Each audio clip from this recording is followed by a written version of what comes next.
Olá, gente, tudo bem? Sou eu novamente. Mais uma vez estamos aqui na nossa live semanal, todos os sábados às 18 horas do horário de Brasília, sempre para poderem tirar as dúvidas que vocês possam ter durante a sua rotina, o seu trabalho corriqueiro aí na sua propriedade, no sítio, etc. O tema que vou tratar hoje é bem interessante porque eu vou falar sobre a fruticultura de cítricos, né? Outro ponto que você já deve ter observado no seu pomar de laranja ou limão, qualquer cítricos. Existem alguns ramos que vão brotando e tem um crescimento que vai para o alto, ele é realmente retinho assim. Todos esses ramos que tem crescimento para o alto, ele é considerado ramo ladrão e ele tem que ser cortado na base. Então, se aqui eu tenho meu tronco e cresceu, né? Aqui cresceu esse ramo ladrão que tem o comportamento de subir, vocês têm que cortar ele bem aqui rente na base. Não pode pegar e deixar um toquinho, porque daí ele vai lá, né, induz a brotação e ali você não tem esse interesse de ter essa brotação. Então, de onde o ramo sair desse tronco, vocês têm que cortar bem rente mesmo, bem rente, para que ele não se desenvolva e comece a brotar lateralmente, tá bom? Então, isso tem que ser feito para poder controlar esses ramos ladrões, tá, gente? Então, infelizmente, é um manejo que tem que ser feito. Por isso que eu sempre falo, existe a necessidade de vocês estarem sempre indo no campo, de vocês estarem sempre observando esse comportamento. Quanto mais cedo você fizer a poda desses ramos ladrões, que são os brotos que saem próximos do chão, né, do solo, e esses que crescem de forma vertical, vocês vão diminuir o gasto com energia, porque todo o alimento, nutriente que poderia estar formando um botão, enchendo uma fruta, desenvolvendo um ramo produtivo, ele foi direcionado para esses ramos ladrões. E isso não é interessante para ninguém, não é verdade?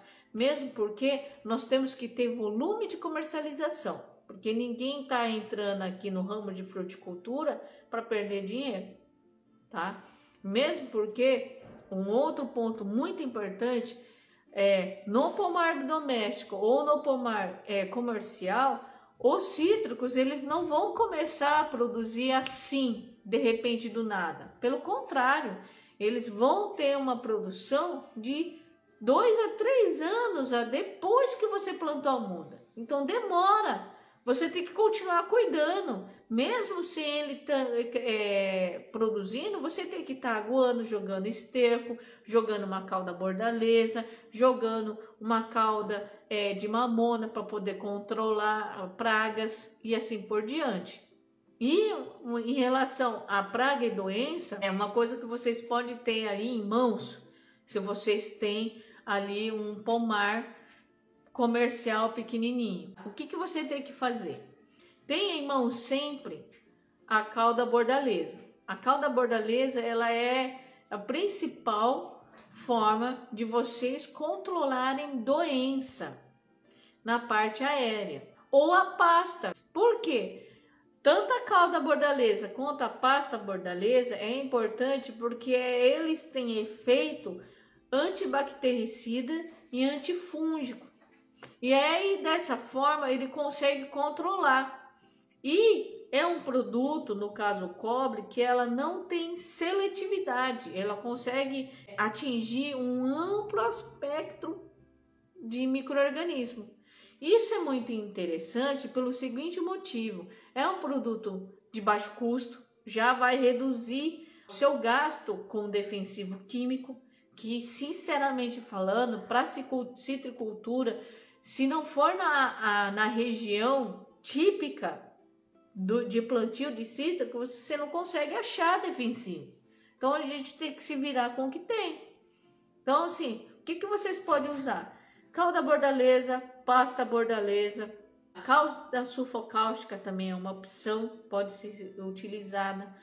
Tenho a cauda viçosa, que eu acho muito interessante a viçosa, principal motivo. Além de ela ter essa ação de combater bactéria e fungo, a cauda viçosa, ela contém alguns ingredientes que vão agir como adubo foliar. Então, numa única aplicação, você está ali, naquele momento, alternando caudas, né? Porque a gente não pode manter o uso contínuo de uma coisa só, porque a doença ou a praga, ela vai se adaptar àquele produto. Então, aqueles indivíduos, aquela doença, aquele inseto que não morrer com o uso daquele produto que vocês estão aplicando sempre, ele vai sobreviver às outras aplicações e vai chegar uma hora que o produto não funciona mais.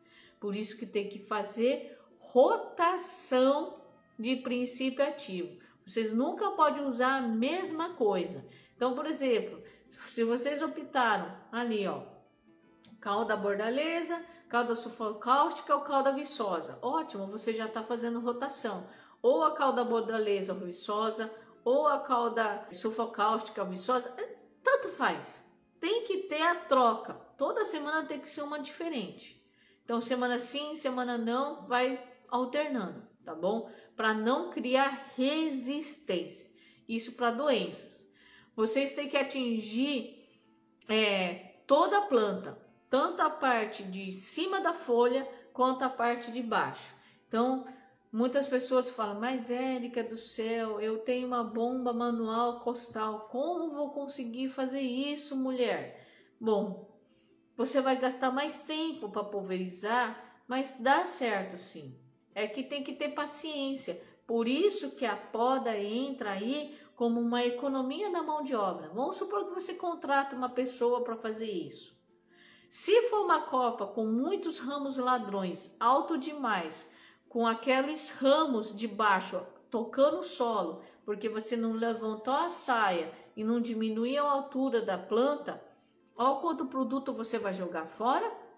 Você vai jogar fora produto, porque muitas vezes você não consegue atingir, então aí você diminui o volume de cauda que você vai usar para uma planta só e vai economizar com a mão de obra, porque vai ser mais rápido esse trabalho, principalmente se a pessoa tem habilidade com a bomba.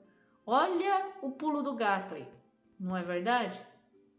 Para praga não é diferente, mas para praga nós podemos estar utilizando o fumo de corda no extrato de álcool. Vocês podem estar utilizando óleo de nim, né? Em alguns momentos, muitas pessoas utilizam óleo de nim e falam para mim que tem um efeito excelente.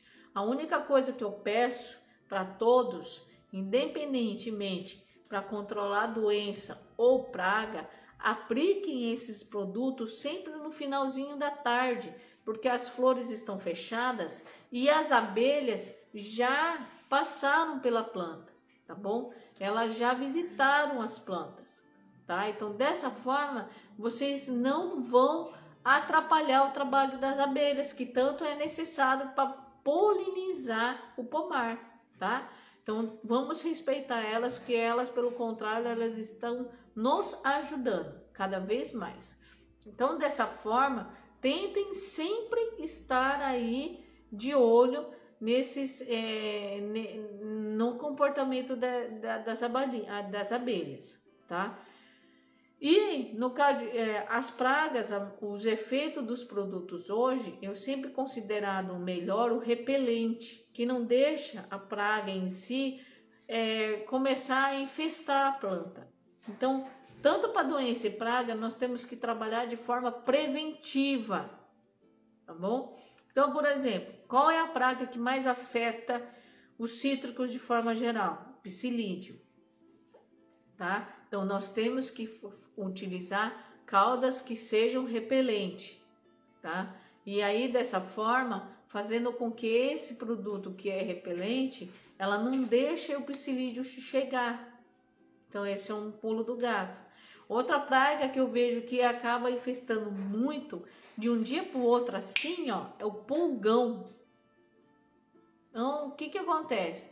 Só que daí o pulgão também ele é repelido, pelo óleo de ninho, acaba sendo controlado. O fumo de corda também tem um poder muito bom, tá?